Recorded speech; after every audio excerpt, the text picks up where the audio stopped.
Good morning. Good morning, everyone. Happy Sunday. Let's begin this morning by standing and singing as we're able.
Good morning. Welcome to First Unitarian here in Portland, Oregon. We're a multi-generational community that strives to put love at the center of all we do here. Our work is to nurture our spirits, to support one another wherever we are on our journeys, and to advocate for justice in the wider world. Whether you're brand new here, or have been around for a while or a long while, whether you're here in person, whether you're online, we're glad you're here. It's good to be together. And now let's take a moment to greet our neighbors. If you're online, use the chat function. If you're here, say hello to each other.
I'd like to invite Davis to come up and light our chalice this morning. Chalice statement, please, on the screens.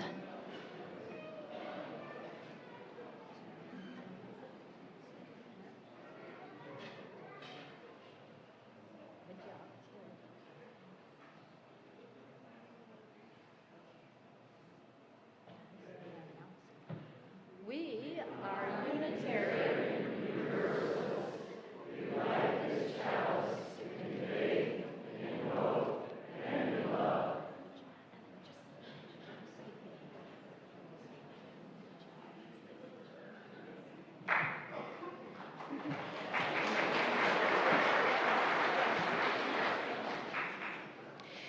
We begin with the words of James Villa Blake, one of the oldest ways that Unitarian Universalists describe our covenant.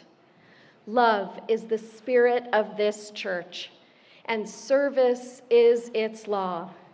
This is our great covenant, to dwell together in peace, to seek the truth in love, and to help one another. And will you rise in body or in spirit and join with me in our responsive reading?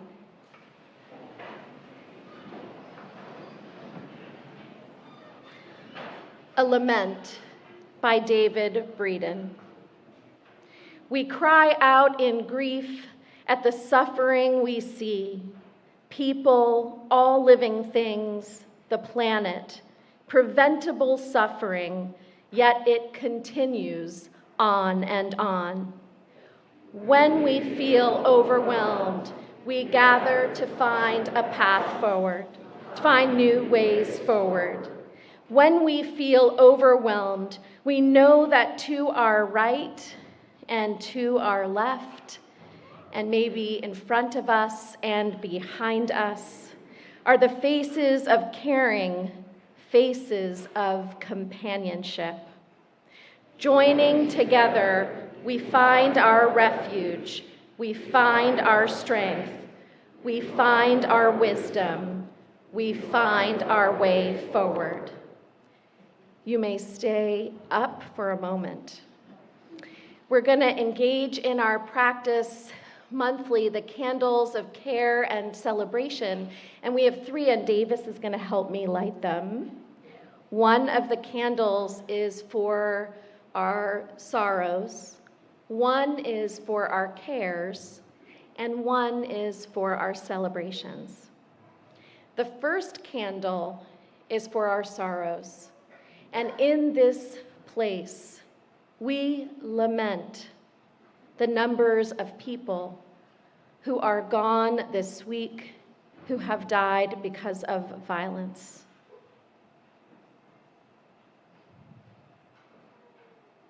And our cares. We hold in our hearts all those in our congregation and in our city and in our country who are in a hospital right now. May they be surrounded by loving care and compassion.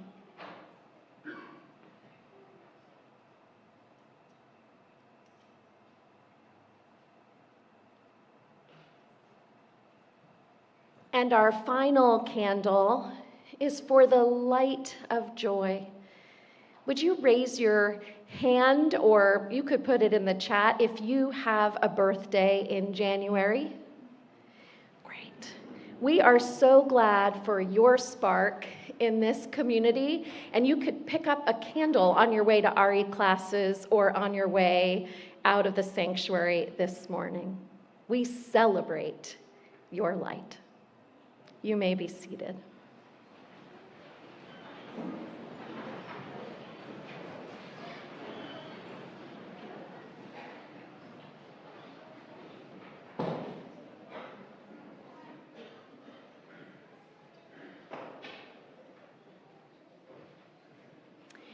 And I have one more practice that I want to share with everyone.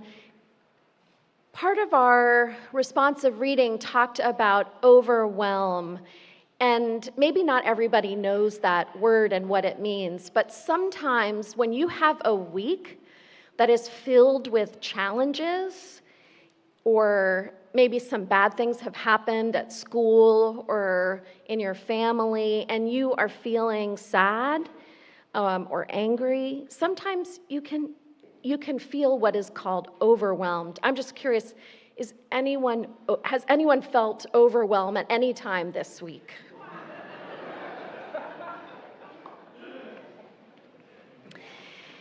So one of the practices that we engage in together, a multi-generational practice, last time we were together on a Care and Celebration Sunday, we talked about lighting candles. Today I want to talk about silent meditation, One of the most amazing things about silent meditation is you could be anywhere. You could be in a classroom, even in the middle of class, and just close your eyes for a second or a few seconds and take deep breaths. Can we all take a deep breath in and out together?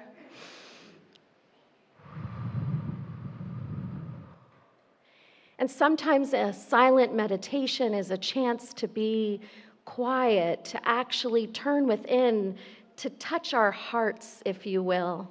And when we do that, when we're closing our eyes, sometimes at first it's really hard to close our eyes and be quiet for a while. I'm just curious, does anyone in the room find a whole minute of silence difficult? Raise your hand. See, even adults find that hard, and I see some children as well. So something you could do in order to be in an engaged kind of silence is even a silent prayer. You could think to yourself, I give thanks for the beauty of this day, for a family member, for the opportunity to be in school or to work or to breathe. There are lots of things to be thankful for all the time. So if you have trouble staying quiet and being in that center place, touch your heart, which is a source of gratitude and love. And you could just quietly in your mind list things you're grateful for or that you love. It could be people who you love. So I'm going to invite everyone into just a few moments of silence together. Let us begin by breathing in and breathing out. One more time. Breathing in and breathing out. One more time. And I'm going to count. Do people know how to count a second? For the youngest among us, do you know the word Mississippi? Like the Mississippi River?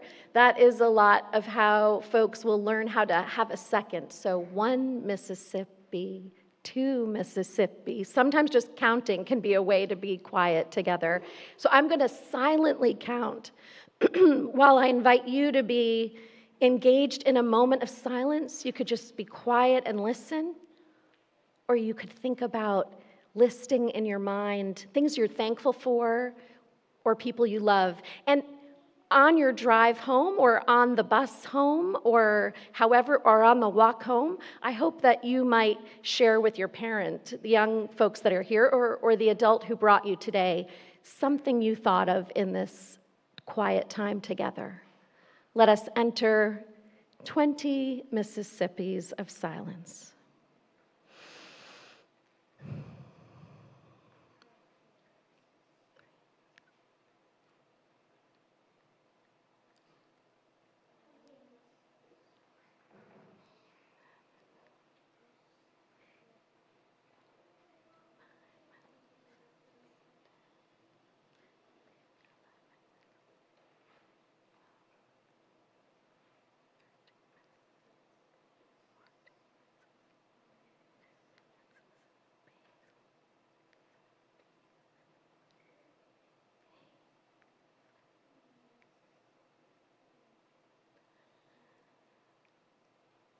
And now we open our eyes and we look around the room at all the people in our community beside us, in front of us, behind us, and we give thanks for all of them. A quick question. Now, were any of you so quiet that you could feel your heart beating almost? Some people. Some people. We notice lots of sounds that we might not notice amidst the noise. So being quiet is a way when you feel overwhelmed to find a source of peace and maybe to connect with thanksgiving and love. That is our multi-generational practice for today. And I want to invite the teachers and the youth and the children to head off to their classes. And if it's your birthday, don't forget you could pick up a candle on the way to class. Your birthday candle. And we are so glad that you are with us. And let us sing our children and teachers off accompanied by a blessing.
This is an active church, and there are a few church happenings that I would like to share this morning.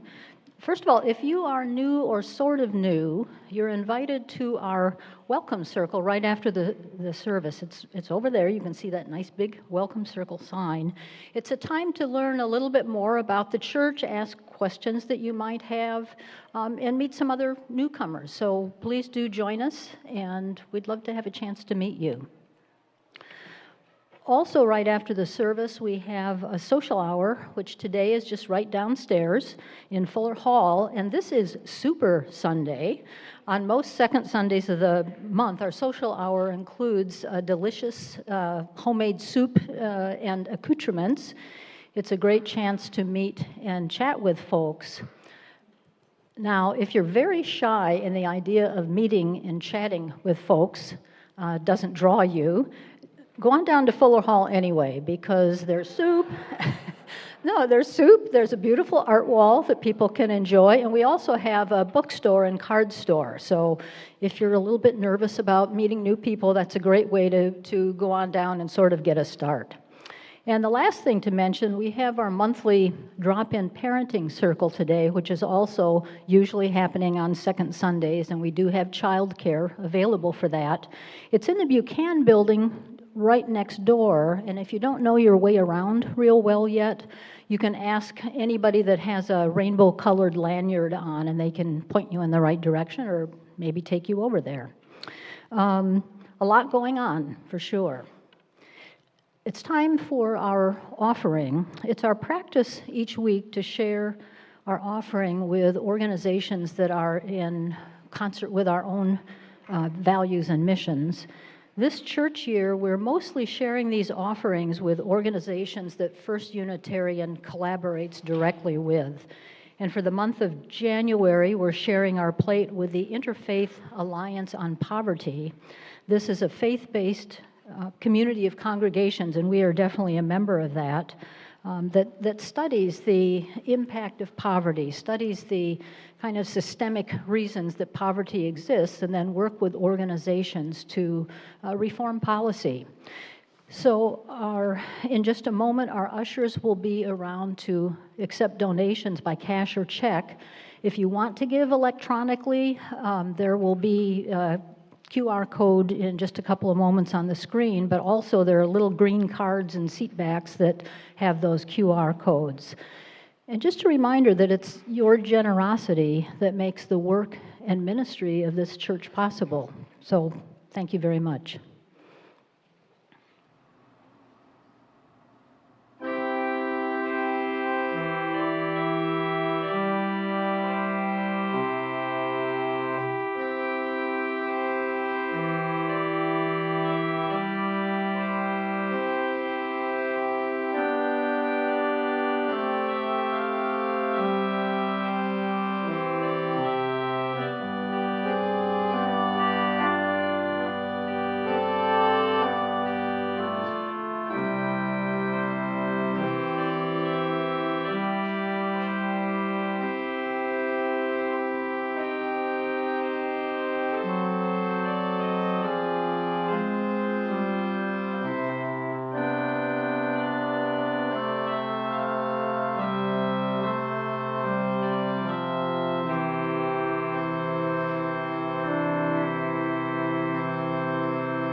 We make space each week in our service to name the milestones and concerns of our community life together.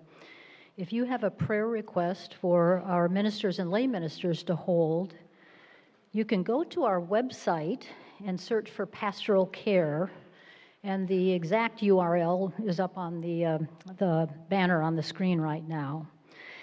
That will bring up a little form that you can fill out, and it will go out directly to our ministers and lay ministers. And if you have a concern that you would like mentioned, it goes to that same place. And if you're here in person, you can go to either one of our side galleries and light a candle if you want, but write your prayer intention down and put it in the prayer urns for our lay ministers to collect. A few specific items to mention. First of all, I think many of you have been asking. Reverend Tom Dishrud had his second hip replacement surgery this past Wednesday. It was successful, yippee. And after an overnight stay at the hospital, Tom is home and recovering well. So Tom, if you're watching, just know that we're sending good healing thoughts your way. I have an update on Julie Grice. I think many of you know that she's been in and out of hospital and rehab for some time now. I was able to speak with her yesterday. She's continuing her rehab at Chehalem Health and Rehab Center in Newburgh. She says she's getting better every day, and she actually enjoys her physical therapy and occupational rehab. She says that it's really helping. She does welcome and encourage phone calls and visitors. Being out in Newburgh, that's a little bit away from here, so she would love that. And she thinks she's going to be there probably for another couple of weeks. We also have an update on member Steve Kelly. I think you may remember going back to November, he was having some heart issues, but he had a heart defibrillator inserted this past week. He was discharged from the hospital on Friday, and he is doing well. So good news all the way around. Our beautiful flowers today are in loving memory of member Jean Robinson. They were given by Jean's friends from her book club, which she was part of for decades. Jean's memorial service was yesterday. Will you pray with me? Sweet spirits of our lives, let's take a moment to just arrive. We've walked into this hour, into this church home of ours, carrying a lot. Worry, grief, exhaustion, anger, fear, but small bits of joy, little hope, gratitude for good friends and family, nature's beauty, all of that too. All of us are carrying responsibilities. Our to-do lists never seem to shorten, and we don't drop all of that at the door on Sunday morning. We bring our whole lives with us. And the truth is, the world feels pretty heavy right now. There's cruelty where there ought to be care, leadership that's abusive and controlling, doing real damage, hurting real people. We hold in our thoughts those who are suffering, whose lives are being upended by injustice. But for this hour, could we set some of this down? Not because it doesn't matter, but because we are human and can't carry everything all the time. And because even now, even in this fractured world, there is still kindness. There is still beauty. There are still people who do the decent thing, even when it's hard. So let this hour be just a pause, just a brief time out. Let's remember that we're a community not carrying all of this alone. May we be a little easier on ourselves and on each other, leaving our time here together a little more able to keep going, to keep choosing what is just, what is kind, and what is loving. Amen. Let's be together now for a few moments of quiet reflection.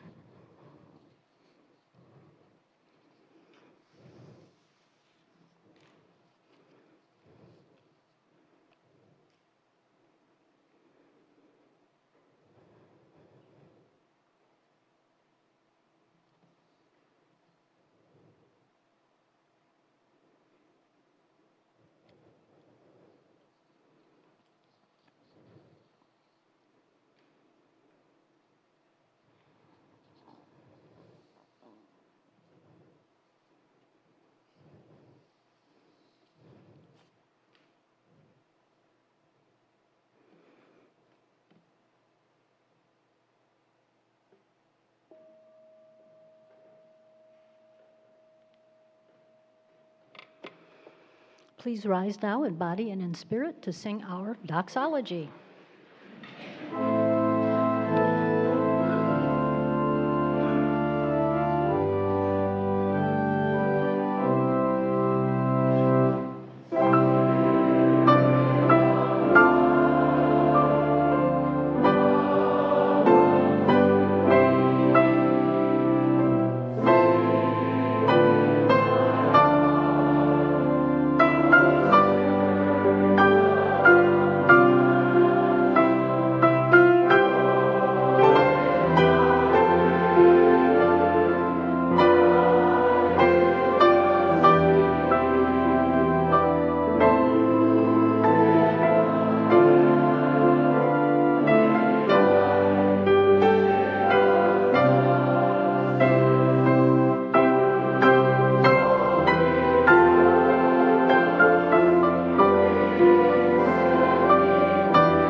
Our reading today is Mary Oliver's poem, Of the Empire, which could just as easily have been written this morning as it was in 2008 when first published.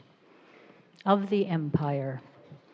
We will be known as a culture that feared death and adored power, that tried to vanquish insecurity for the few and cared little for the penury of the many. We will be known as a culture that taught and rewarded the amassing of things, that spoke little, if at all, about the quality of life for people, other people, for dogs, for rivers. All the world in our eyes, they will say, was a commodity. And they will say this structure was held together politically, which it was.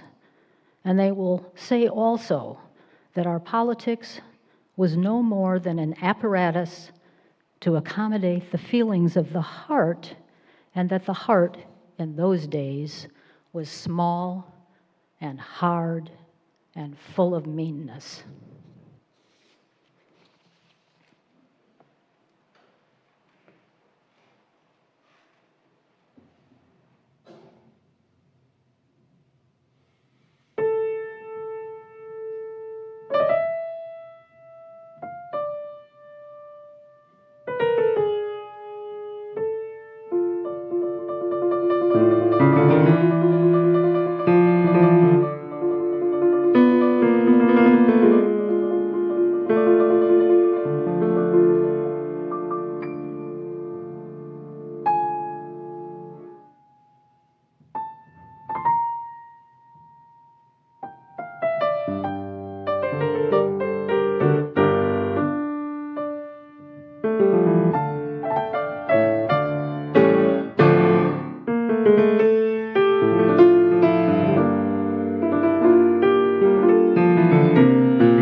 in silent meditation, I give thanks for you many times, Garrett. That was very fun.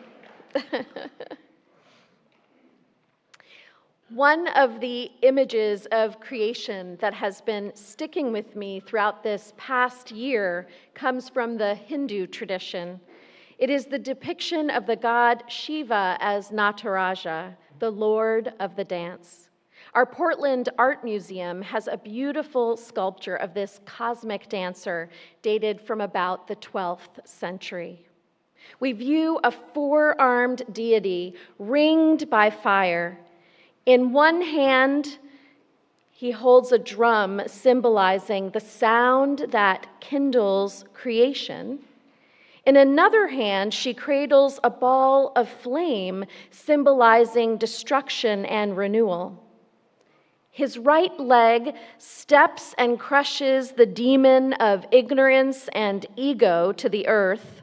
That feels like a good exercise. Could we all step with our right leg and crush the demon of ignorance and ego to the earth? Thank you.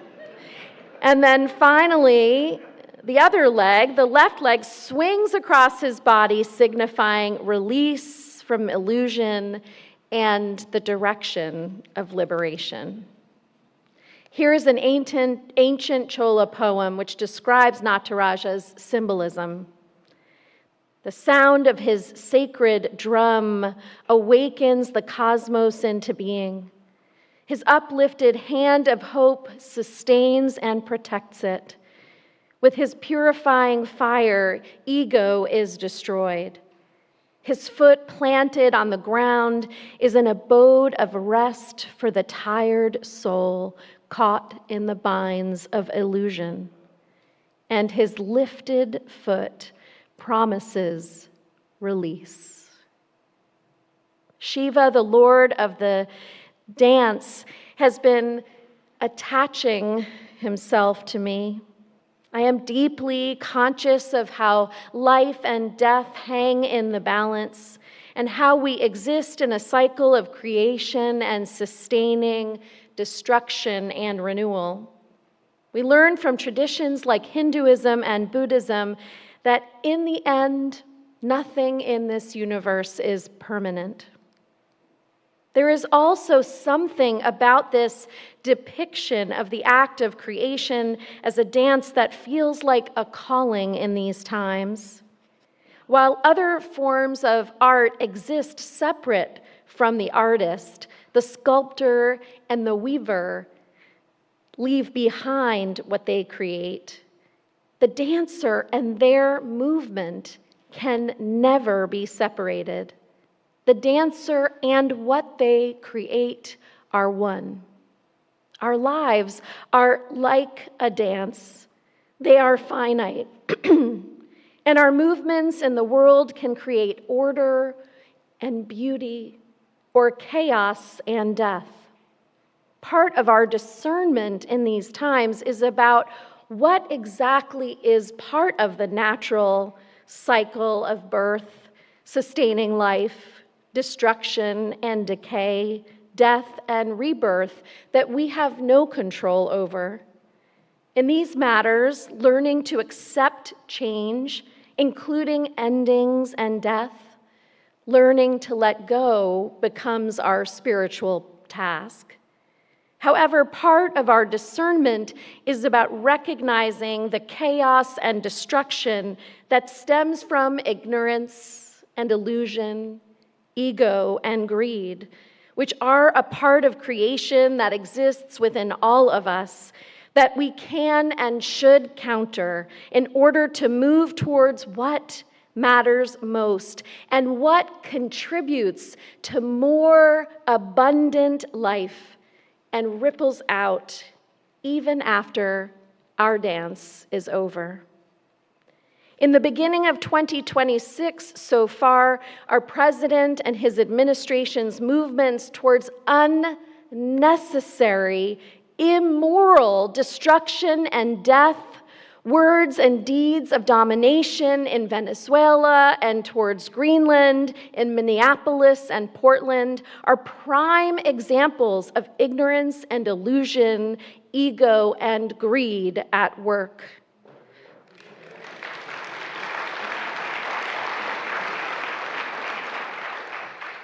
These are deliberate behaviors adding to the decay and destruction of our democracy and constitutional rights, of global treaties and human rights.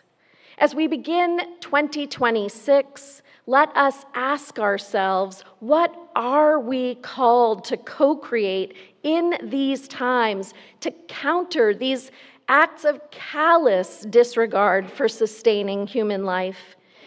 And what are we called to co-create instead?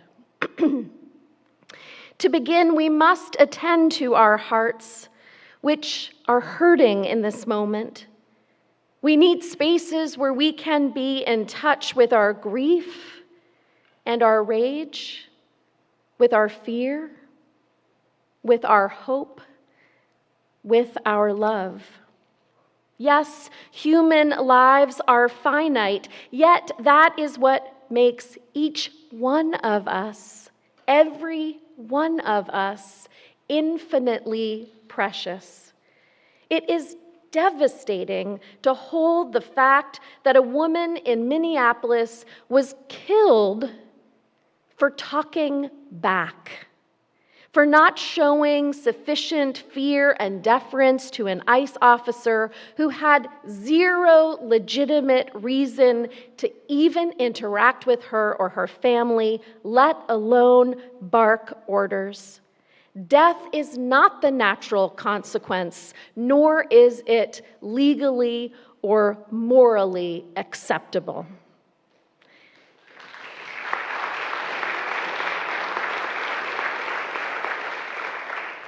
And then here in our very midst, right by a hospital, quite possibly in a hospital or a clinic's parking lot, I am told, we experienced federal border agents shooting and wounding 2 Venezuelan immigrants right there. And both cases, the officers claimed that they were fearful for their lives, even though they had put themselves in front of those cars. Death is not punishment for showing up for your neighbors. Death is not punishment for talking back. Death is not punishment for being an immigrant, for being undocumented, for being black or brown or gay, lesbian, bisexual, transgender, non-binary, two-spirit, for being a woman, for being a human.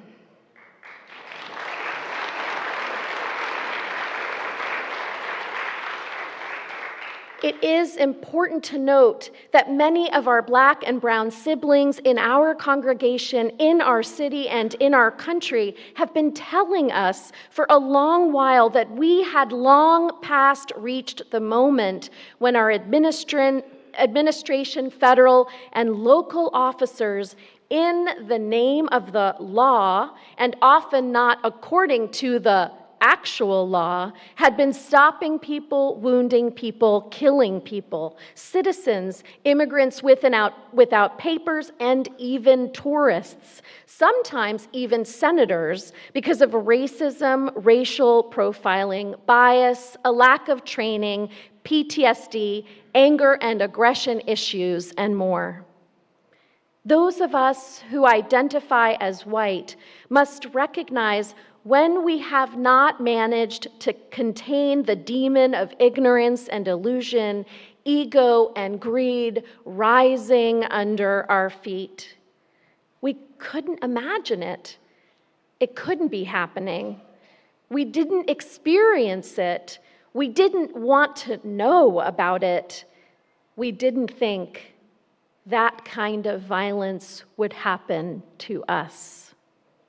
I can testify that over time, as a white person, I have personally witnessed that as you get more and more proximate to the most vulnerable in your community, in your village, town, or city, you will witness and even sometimes experience people, including yourself, being cast by those in power with the same broad brush as they cast the less powerful, who our society functions to keep, quote, in their place. When you begin to see how and when the order of things contributes to poverty, destruction, death, you can be seen as a threat to those who are deputized to protect order, especially if they have forgotten about the "and serve" part. Right now, Minneapolis has more federal agents than Minneapolis and St. Paul's police departments combined, because it is viewed by our current administration as a city that is working to topple the order of things. Everyone is viewed as a threat in that city and in Portland and Los Angeles, Chicago, New Orleans, and a growing number of places. Many are waking up in this past week recognizing that if we continue to cede our rights and our humanity to an unjust government, no one will be safe. Even those reporting the news can barely contain their tears. You may have heard about Philip Bump breaking down in tears on MS Now. The image of Renee Good's 6-year-old stuffed animals made him think about his own 6-year-old. He could see his family in that car. He could imagine being the grieving spouse, or maybe even the one shot, and maybe for the first time. And now I'll just say, as your pastor, I don't encourage you to watch on repeat the video of Renee Good being shot over and over. There are plenty of descriptions, but I am hearing from people that they are watching this video over and over, and it is soul aching to do that. So I encourage you, one video, or even just the description of what happened, is truly enough to see, to believe. It is enough. It has taken us a long while to get here, and along the way, other parents, siblings, children, and relatives of all kinds have been unnecessarily killed. Their grieving families left with an ache and an empty chair where their loved one once sat.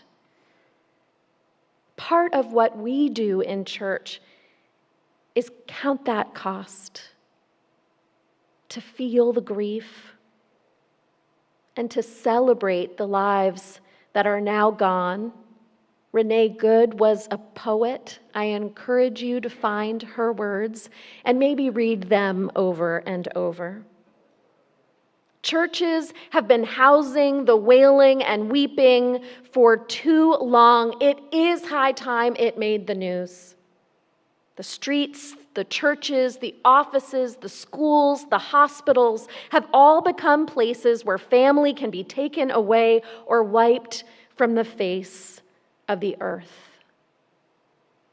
It is not the natural order. It is a human created order, and we can uncreate it. It is time for us to feel the fullness of the cost, for our grief reminds us that we are human and alive, and that we are living in the context of dehumanizing forces. I invite you, as we did when our children were present, to just 20 more moments. And I do invite you in this silent meditation to name a grief, to give thanks, and to name a love.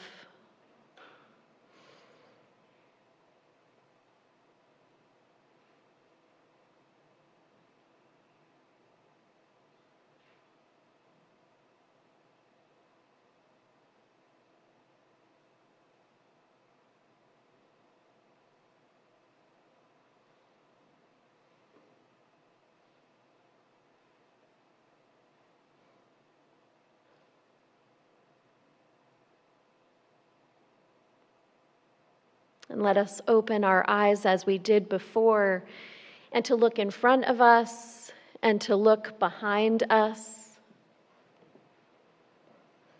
to look beside us, and to give thanks for these people and their precious, finite lives. It is okay if what we are feeling is anger at this moment, with or without shedding tears. We ought to be maladjusted to what is happening in our midst, as the Reverend Dr. King preached. Our anger is a teacher about what we can change, what is not simply about the grief of having to let go.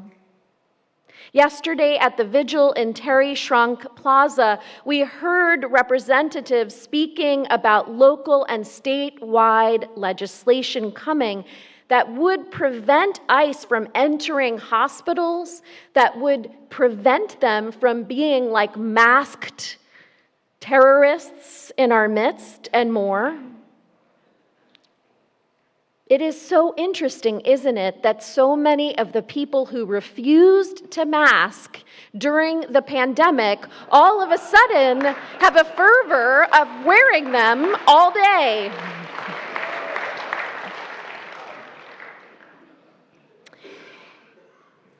Again, pay attention to your anger and use it as righteous fuel for just change. I would encourage you not to succumb to bitterness or being cynical or seeing this as inevitable. And I say that as a Gen Xer, known as the most cynical generation. And I honor that those may be places that you need to pass through on the way to lifting your foot towards liberation. Maybe it's a place where you see the world as it is, but do not stay there. Back to my earlier questions. As we begin the year 2026, let us ask ourselves, what are we called to co-create in these times to counter these acts of callous disregard for sustaining human life? And what are we called to co-create instead? Where do we begin?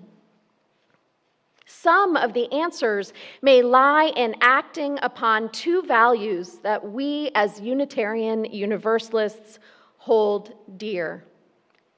One is truth, the other is generosity.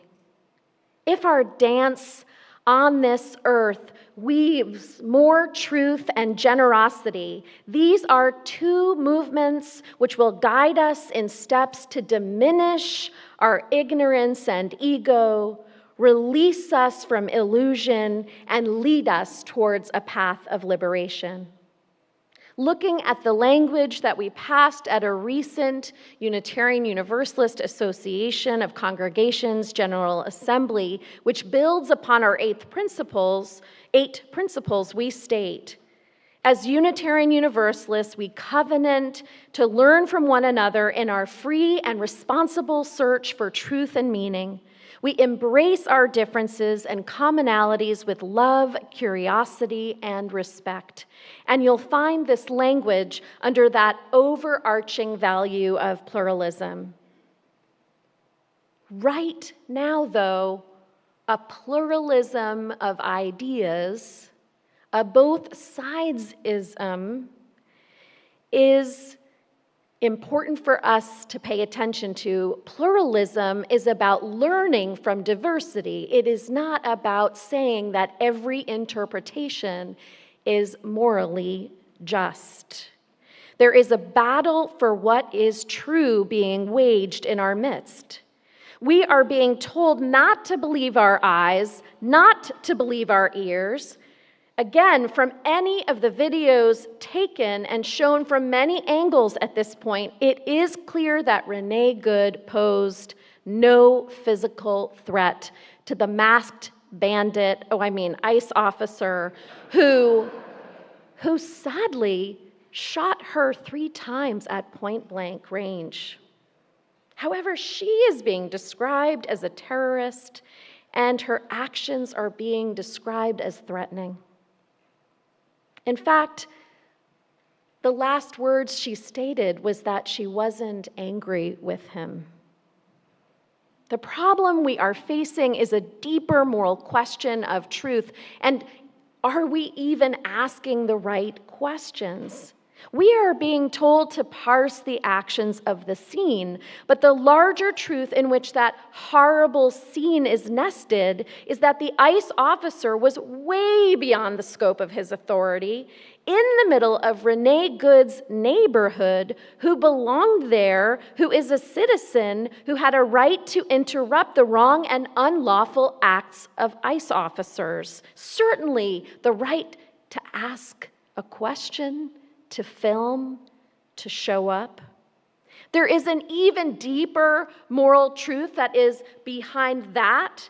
We have created an unjust immigration system that includes wreaking military havoc in South American countries, destabilizing their homelands, then encouraging immigrants to come across the border to serve as cheap labor, which they do to survive, and sometimes with a glimmer of hope of our American dream. Then, when it is expedient for a politician to do so, we scapegoat immigrants for taking jobs or our houses or our places in school, and essentially criminalize what we once enjoined them to do and then enjoyed the fruits of that exploitation. The truth is that we are complicit with a global economic system in which we as a nation exploit other countries and disproportionately exploits Black and brown people both abroad and at home. Why?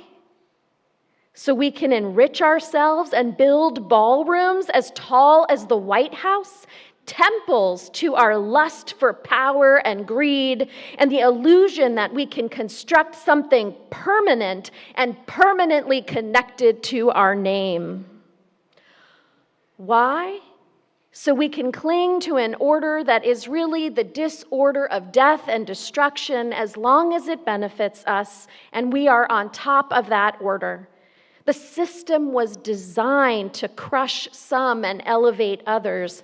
It is meant for a small number and is unsustainable. We can create better. That is the ultimate moral truth.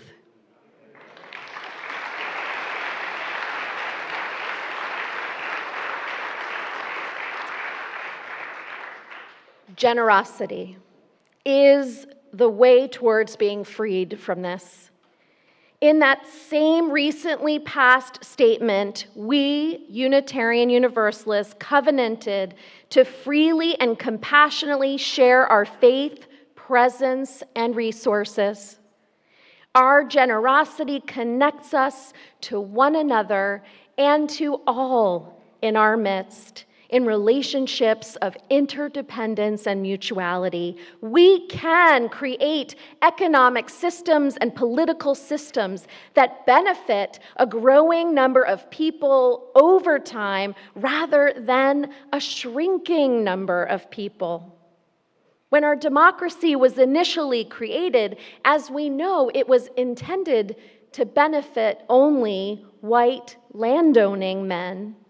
Over time, we recognize that isn't enough, and we have learned at points how to do better and can learn again. It's not surprising that on the heels of our first Black male president and on the heels of a multiracial Black woman almost ascending to the presidency, there are some who fear that a toppling of the order will mean that white people will no longer benefit. This misconception is not surprising given the narrowing path for success in the past and present, but it is not true in the vision of a multiracial democracy that is radically inclusive. And to continue down this narrowing path is not only immoral, it will be the death of us. The truth is that even many white men haven't been served or protected by our democracy and find themselves houseless and hungry or close to it. And don't we know it unless we are not paying attention as we move down our streets. We can move towards a radically inclusive democracy that serves all the people and not just 1 or 10 or 20%. And this is the path that many of us have hoped for that we are straying from. A system that benefits only a few will not last. And thinking about the wonderful piece of music that we heard before, the tango, we must learn steps of tango that will topple tyrants and that lead fascism to fall, for they were meant to be toppled and to fall.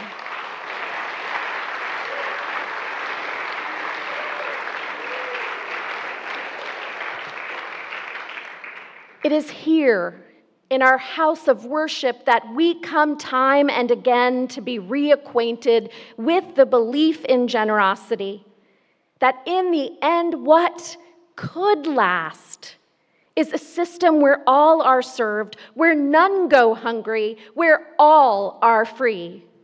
That vision is the realization of Unitarian and Universalist eschatology, or end times. That is, that in the end, all of our finite lives are worthy, precious, and that being heaven-bent is about the dance here on earth and about following movements of love and liberation. That is the metaphorical ballroom we can create and dance in together. One where there is room for everyone to lead and follow, to survive and thrive, to create art and flourish. Yes, none of us remains on that dance floor forever, but each of us in turn can have room to create beauty and dance our way to wholeness, if only for a time. Amen, and blessed be, and may it be so, beloveds.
And now, in our going, may the light of love bless us and keep us. May it shine down upon us. May it be gracious unto us. May it remind us of all we know deep down in our heart about thanksgiving, about grief, and about love. For this is the day that you and I are given. So let us rejoice in it and be glad. Go in peace. Practice love. Amen.